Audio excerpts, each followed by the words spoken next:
ఉత్తగానే ఓట్లెయ్యుర్రి అంటే వేస్తారా? ఎందుకేయాలి అని అంటారు.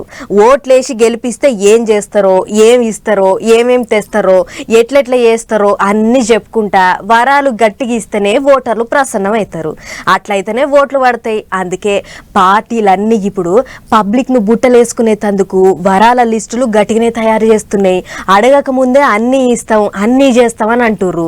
అట్లనే ఇగో షేయి పార్టీ వాళ్ళు ఈసారి జల్దిగానే వరాల లిస్టు విడుదల చేసిర్రు. మరి ఏమేం వరాలు ఇచ్చిర్రో చూద్దాం పార్రి. వెనక సీరికి ఏమైతుందైంది గాని హామీలు వరాలు ఇచ్చుట్ల మాత్రం అందరికంటే ఓ అడుగు ముంగట్నే ఉంటున్నారు షేయి పార్టీ వాళ్ళు. తగ్గేదేలే అన్నట్టు ఇస్తున్నారు వరాలు. ఇక ఇప్పుడు పార్లమెంటు ఎలక్షన్లలో గెలిపిస్తే పబ్లిక్ కు ఏమేమి ఇస్తారో, ఏమేమి తెస్తారో అన్ని కలిపి పెద్ద లిస్టే బయటకి ఇడిచిండ్రు. పెద్ద మనుషులు అంతా కూర్చొని మేనిఫెస్టో విడుదల చేసిర్రు. పక్కా గ్యారంటీ అని హామీలకు కూడా గ్యారంటీ కార్డు ఇస్తున్న షేయి పార్టీ వాళ్ళు ఈసారి 25 గ్యారంటీలు ఇచ్చిండ్రు. పేదింటి ఆడోళ్లకు ఏడాదికి ₹1,00,000 ఇస్తారట. రైతులకు అప్పులు మాఫీ చేస్తారట. కరువు పనికి పోయే కూలీలకు రోజుకు 400 ఇస్తారట. పెట్రోల్ డీజిల్ రేట్లు తక్కువ చేస్తారట. ఇంకో పెద్ద ముచ్చట ఏంటిదంటే అప్పట్లో రాష్ట్రం ఏర్పడ్డప్పుడు పోలవరం ముంపు మండలాలు కొన్ని ఏపీలో కలిసినాయి కదా. అట్లనే భద్రాచలం చుట్టుముట్టున్న 5 ఊర్లు కూడా ఏపీలోనే కలిసినాయి కదా. అగొక 5 ఊర్లను మళ్ళా తెలంగాణలో కలుపుతామని హామీ ఇచ్చిండ్రు షేయి పార్టీ వాళ్ళు. పనిలే పని సెంటర్ సర్కార్ వాళ్ళను గట్టిగానే చాపిచ్చిర్రు. This election is a fundamentally different election. I don't think democracy has been as much at risk. The constitution has been as much at risk as it is today.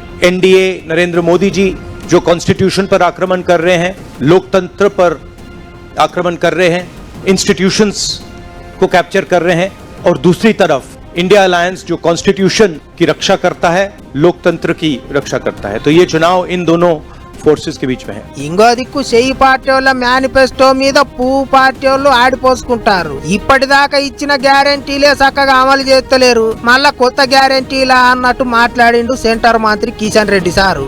గ్యారంటీల పేరుతో 6 గ్యారంటీల పేరుతో తెలంగాణ ప్రజలకు 100 రోజుల్లో పూర్తి చేస్తామని ఏవైతే 100 రోజుల గ్యారంటీ హామీ ఇచ్చారో, ఎన్నికల ప్రణాళికలో ఏవైతే ఇచ్చారో, దమ్ము ధైర్యం ఉంటే, చిత్తశుద్ధి ఉంటే మీరు ముందుగా గత శాసనసభ ఎన్నికల్లో ఇచ్చినటువంటి హామీలు అమలు చేసి చూపండి.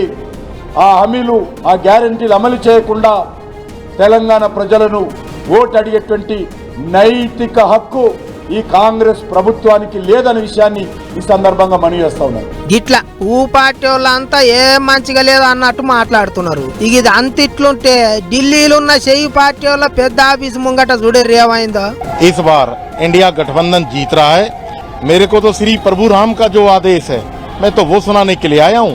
अगर ये बुलाएंगे तो मैंने प्रार्थना करी है. वो कह रहे हैं मैं अपने सीनियर लीडरों से, वो नेताओं से बात कर रहे हैं, अधिकारियों से बात कर रहे हैं. वो बुलाएंगे तो चला जाऊंगा, ना है तो अपने घर प्रस्थान कर जाएंगे. జవహర్ లాల్ అట అన్న పేరు. మహాపటీలి శ్రీరాముడు అన్న కళలకొచ్చి చెప్పిండట షేయి పార్టీ వాళ్ళే గెలుస్తారని. అందుకే గిట్ల శ్రీరాముని ఏషం కట్టి షేయి పార్టీ వాళ్ళ ఆఫీస్ ముంగట నిలబడ్డాడు. పెద్ద మనుషులు ఎవరన్నా కలిస్తే రాముడు కళలు ఏవి చెప్పిండో చెబుదామని చూసిండట గాని ఎవ్వరు పట్టించుకోలేదట.